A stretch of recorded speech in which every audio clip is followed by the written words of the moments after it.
69 سال میں نے یہ فشر مین کی خدمت کی ہے، پاکستان کی خدمت کی ہے۔ گوادر کے اندر 6 فیکٹری لگا چکا۔ کورنگی ہاربر 28 سال سے بند تھا، جو کوئی جانے کے لیے تیار نہیں تھا، وہاں بھی فیکٹری لگا چکا۔ میرے بچے مجھے بولتے پاپا ابھی آپ نے پوری زندگی کام کیا ہے اور ابھی آپ آرام کرو، ابھی آپ چھوڑ دیو۔ تو میں بولا بیٹا میں آخری ایک فشرمین کالونی بناؤں اور میرا یہ جو پورا ایک میری زندگی کا نچوڑ ہے تو ایک فشرمین کالونی بنا دوں گا۔ ادھر جالے لانچوں والوں کے لیے جالے بنتے رہے ہوئے، ادھر جو بھی لانچ کی ضرورت کی چیزیں اس کو یہاں سے ملتی رہے ہوئے۔ جو وہ جیٹی 12 سال سے نہیں بن رہی تھی، کبھی کیفیٹی بولتی تھی بنا کے دیتے، کبھی سندھ گورنمنٹ بولتے بنا کے دیتے۔ تو میں نے اس لوگوں کو بولا، میں بولا بھائی بیٹھ کے 10 روپیہ 100 روپیہ بولو جمع کرو، ہم ایک 50,000 آدمی ہیں یہاں رہتے، تو ہم تو یہ جیٹی خود بنا سکتے۔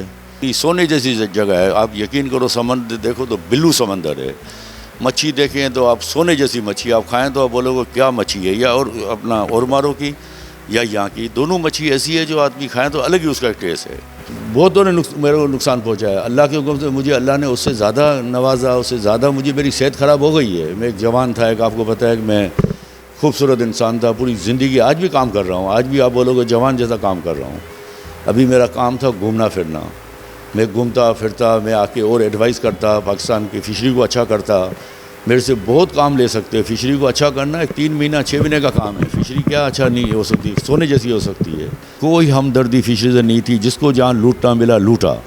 لانچا لینے بیچارے جب اس کے پرچیاں نکالنے جاؤ تو لینوں میں کھڑے ہوئے، وہ جتنا اس کا پرابلم 5,000 کا پرابلم، 10,000 کا پرابلم، 50,000 پیسے دے ہوئے کام ہوئے۔ $10 بلین کا ایکسپورٹ ہے ویتنام کا۔ تو بھائی ہم بھی کچھ اس لوگوں کو سکھائیں گے تو یہ بلینوں پہ جائیں گے۔ ابھی تو ہم 450 ملین میں رکے ہوئے۔ بھائی قرضہ کیوں لینا؟ جو اللہ نے دیا وہ کھاؤ، باقی اپنا محنت سے آگے بڑھو۔ کمیشنیں کٹ جائیں گی، اس لوگوں کی پتہ نہیں کیا کچھ کریں، قرضے میں ڈوب، ایک لانچ سے دوسری لانچ بھی نہیں جا سکتے، قرضے سے ڈوبا ہوا ہے۔ ہمارا ایکسپورٹ صرف 90% نہیں ہے چائنا میں، ہمارا جو ایکسپورٹ ہے 40% 35% میرے حساب سے اتنا ہونا چاہیے۔ باقی اور ملکوں میں بھی ہم مال بیچتے ہیں۔ ہمارا اچھا خریدار ہے چائنا، ہمارا جاپان اچھا خریدار ہے۔ جو بھی خریدار ہے، جو آپ سمجھ لیں اچھی آپ کوالٹی دو گے تو آپ کا وہ خریدار بنے گا، آپ غلط کوالٹی دو گے تو ایک دن والا کام ہوگا۔ تو اچھے خریدار بیٹھے تھے، بھائیوں طریقے سے ہمارے تعلقات تھے، بھائیوں طریقے سے ہم کام کر رہے ہوتے۔ ابھی آپ کیا جو 100 کروڑ روپیہ کمیشن دیتا ہے اور اس کو آپ 10-20 لاکھ روپیہ اس کے اوپر خرچ کر دو گے تو اس کو ایک بہت بڑا انعام کی لالچ ہوگی، وہ بولے گا نہیں میں بھی اچھا لاؤں، وہ بولے میں بھی اچھا لاؤں۔ تو اس طرح سے فشری کے اندر ایک چینج آئے گا، جیسا یہ 400 کروڑ کا ایکسپورٹ ہے، 450 کا، یہ 1000 کروڑ پر پہنچ جائے گا۔ کیوں کوالٹی آ جائیں گی دنیا میں، نام بھی ہمارا اچھا ہوگا، کوالٹی اچھی ہوگی تو اچھے طرح سے ہم مال بیچیں گے۔